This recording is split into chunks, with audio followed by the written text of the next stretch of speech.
Hello, good morning. Kasot na. Okay, so nakuha na nato tong race kit sa Cebu Marathon. In fairness, sa tanan marathon nga ay sa tanan race na akong gi-join. Brag mo ni pinakabonggang race kit kay not just one, not just two, but three.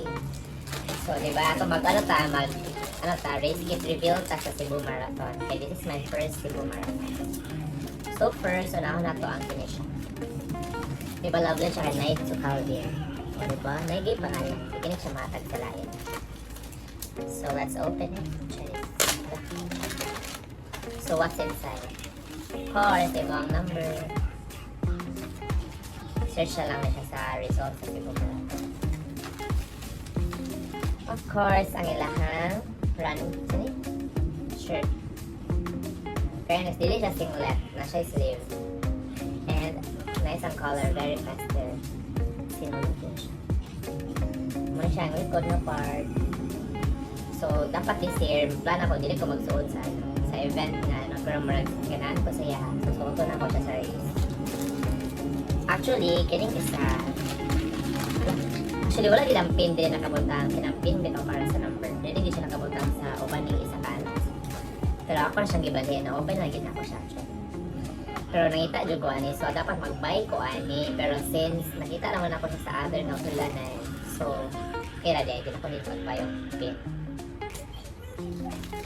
Okay, done na ta sa first na ano.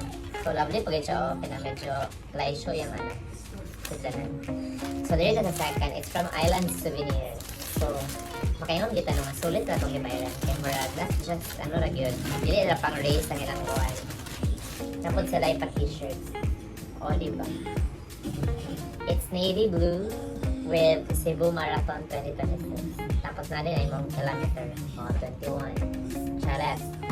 So, kung mag-42 ka, for sure, 42 pa siguro. I don't know if the same rag design sa 42, but I think same lang. Naka-differ lang saya is 921.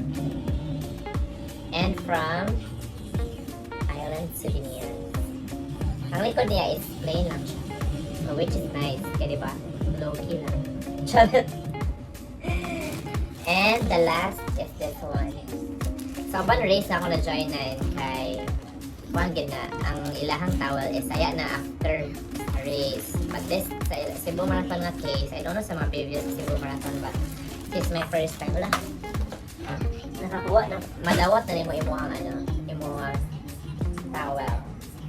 In fairness, ayan size same sa mga towel. But nice siya.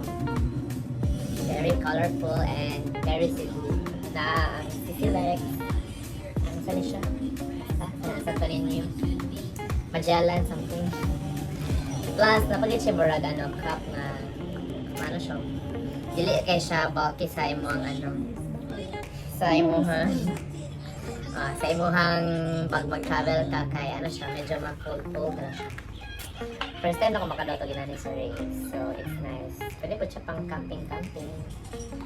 And ang twist gid sa Cebu Marathon kay di ba? Nag-claim ko sa race kit Friday, then ang race is Sunday. So, nana siya gitawran ako ginani o mura ko naligo og dagat or nag-attend og party. Makita naman siya, nakabotang 21K. Diba? Kaya patulog ka, maligo ka na kay nani. Patulog ka for 2 nights na kay nani. So, parang, pan siya. Kung maglaag ka, mag-bar ka, na kay nani, wala kang pagtanong. Diba? Weird siya. Pero, okay ra, since first man nato. Pero actually, yung din sila nga kung paano magkano man siya first. Kung napaka-work nga sambol ba siya. Kasi man sila, ayun kung wala ra, so yun ang itaon. Pero naiuban nga wala nilang ipataon ni. I don't know sa purpose siguro, kaya dili sila masugod nila yung mag-run in behalf sa inyo. So siguro, medyo strict sila. Pero okay ra.